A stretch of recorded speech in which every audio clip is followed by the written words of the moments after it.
Yes, people, Clickbait TV. As always, like, comment, share, and subscribe. And right now, we're taking a look at Trend Central off the record, where they was telling a story of a female by the name of Kennedy who lost her life. Her life was taken by her partner. Her partner was called Lois Tate. So, first of all, my condolences to the family. And may your daughter rest in peace. But yeah, guys, get in the comments and let me know what you think about this one, man. This is a touchy one, guys, so be careful. 2023, that's when Kennedy's family, from what I've heard, that's when they were like, they have to give him counseling because that's when he was showing signs of paranoia. He accused someone in Kennedy's family of trying to spike his drink or poison him, whatever it was, something of that nature. And he accused Kennedy's mother of being the devil and all these things and whatnot. But yeah, I heard about the letter as well, and it was just very random. It just none of it really. Like, till this day, I don't. Did he go back? He went back home to his family home, So right? he was sent back home a month before he killed her. And did his family reach out? To Kennedy's family? Yeah. From what I know, no. No. Okay. All I do know is that she tried to ask them to help because she noticed something was wrong, and they were like, we just need to pray for him. That's what I was told. Okay. And that was it. I don't know anything else. If they did that, we haven't been told. But yeah. Okay. And then so fast forward from that point where obviously he returned back home. He's supposed to have appointments. He's not going to the appointments. The day that he murdered Kennedy, I know that was shown in court, actually, the actual incident. So I just want you to describe for people that haven't read. I'm going to avoid saying what happened so that you can tell that story. But can you just start by telling me, when you saw that on the screen in court, what was your initial reaction and feeling? I'm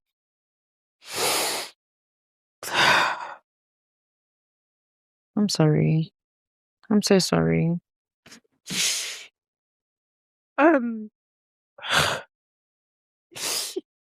be fair, we kind of we knew that it was caught on camera before we entered court. Her family had warned us that some things are gonna really upset us before we even got there. But I just remember being in the court and they like loaded up the screen. And I was like, why is the screen on? And then they were like, then the judge warned us and was like, you're about to see something that's very, very sad. So if you can't do it, it's okay to leave the room.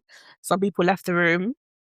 And I just remember, because there was no jury, we were allowed to sit as her family and her friends where the jury would normally sit. And I just remember sitting there, my arms across, and I could feel my heart beating out my chest. And I just remember thinking, what the hell? Like, I remember thinking, like, wow, like, sorry, I can't even talk. Okay. Just take your time. You're good. It's okay. It's okay. I want to hug you, but I don't want to make it worse. It's okay. It's okay.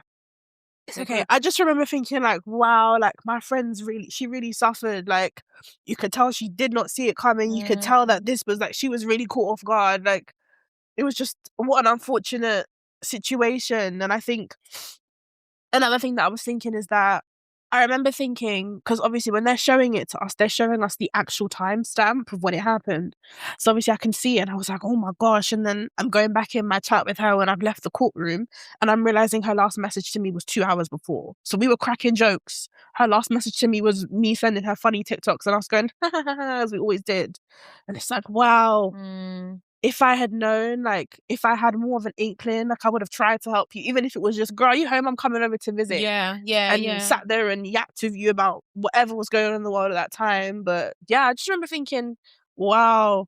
And to be fair, it's the same emotion that I felt throughout. Like, wow, like, this really they happened. really got my sis. Like, wow, like, I can't believe that this has happened. Like I just think, like, sis, you was done so dirty. Like, that's horrible. Like, that's the thing that just runs through my mind is like, wow, like, you really got done like that. You can have somebody's child, be with them for almost 10 years and they could do that to you. Like, what? Like, that's the biggest emotion that I've just felt is just, I guess, where's that, despair? Yeah. I get that. And I think seeing something traumatic, I'm just thinking, even just seeing a random video online that somebody gets hit by a car, for example, that's very traumatic. So imagine someone you actually love and have a connection with. It's a lot to see. Yeah. How was it captured? How did they capture what happened? A CCTV camera on the street caught it. So there's no sound. Okay, that's what I was You going to could ask just if there was see. sound. Yeah, you can just see. Do you want to talk us through what happened? Yeah. So the most annoying thing about it is that the camera that caught it was the camera that could only show the back of the car. Okay. And it was such a high street light that when they showed it, they had to even zoom in so we could really see the car. But all we see is that it's like a side road, and they pull up. Well, Kennedy was driving the car, and she's pulled up to the road. She stopped. The car's just sort of sitting there, still on. And then you see him get out the passenger seat, and he gets out in sort of like a half, so you can see something's wrong with him. Then he goes to the bush, picks something up, walks back to the car, opens up the driver door, and he's standing there with something behind his back. And he's just, from the way it looks, he's clearly arguing with her. They're arguing about something. And then after a couple of minutes, he just jumps on her.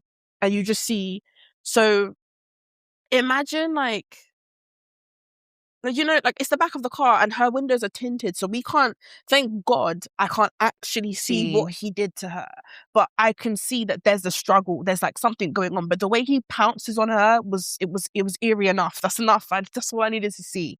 But he pounced on her, was in the car doing whatever he was doing for about 8 minutes, stops. And then he pushed her body into the passenger seat, got in the driver's seat, and then started driving the car. I went to the shop around the corner and bought cigarettes. What's even sadder about that is that, obviously when you're unconscious, your body's limp is really heavy.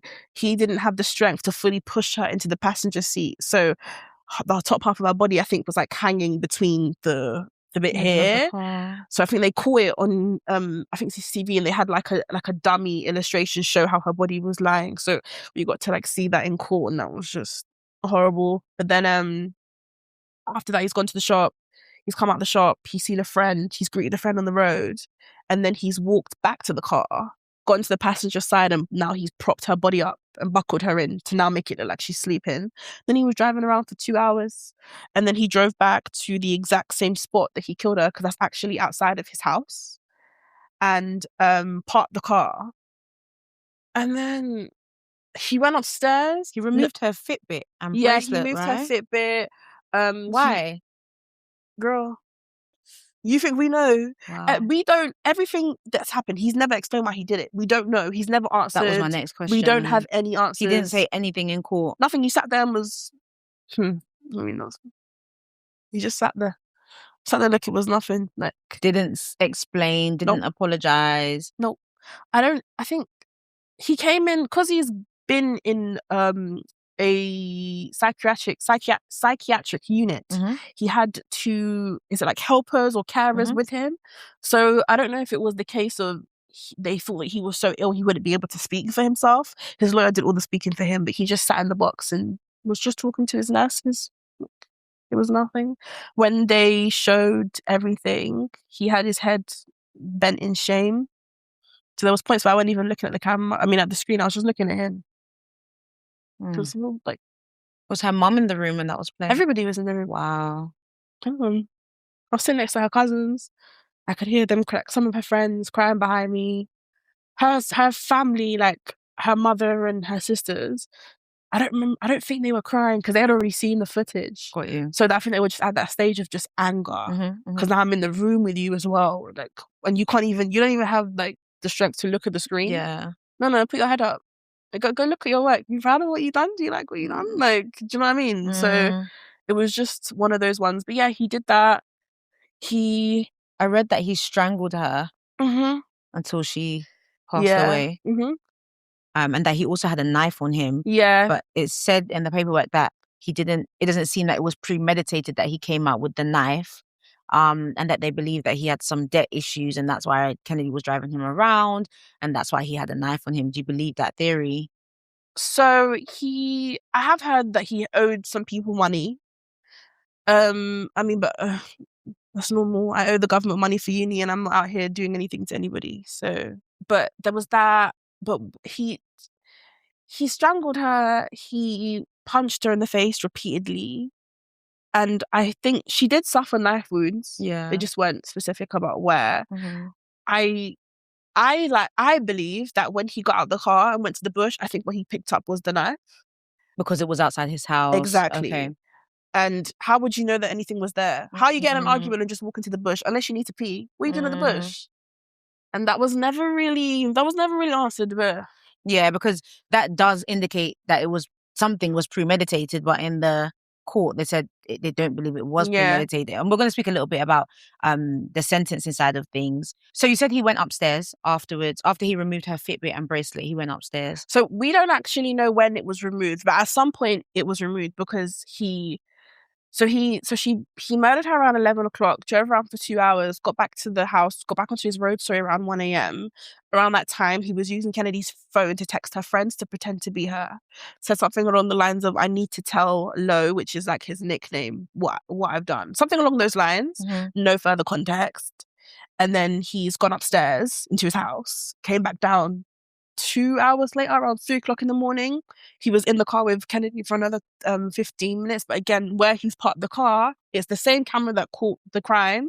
It's the back of the car. So you can just see that he gets in the car, he just sits there, and then he gets out, and then he put the keys under the car, and then went back upstairs.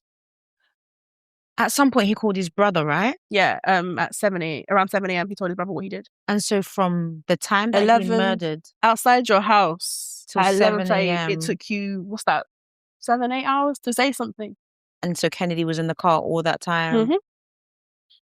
I feel like when it first happened, I remember reading that a bystander had walked past and seen her in the car and thought she doesn't look okay, and then called the police. But it's a lot of it doesn't make sense. I still have a lot of questions today because I know that he went inside.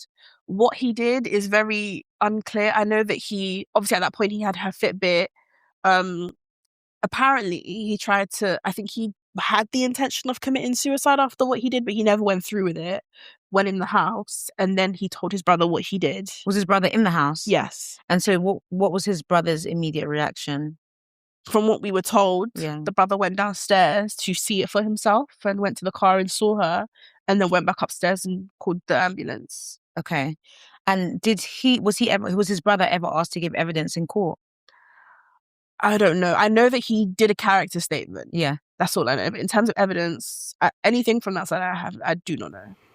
First and foremost, again, guys, my condolences to the family, and may that girl rest in peace. Horrible, horrible situation. But guys, get in the comments and let me know how you feel about that situation. Do you think more could have been done to safeguard the victim, meaning the female who lost her life? Do you think more could have been done? Because personally, I do. Do you know what I mean? But guys, get in the comments and let me know what you think, man, because as far as I'm concerned, a lot of red flags was missed here. Do you know what I mean? But I could be wrong. Let me know, man. Again, my condolences to the family, and may the female rest in peace. Clickbait TV, I'm out.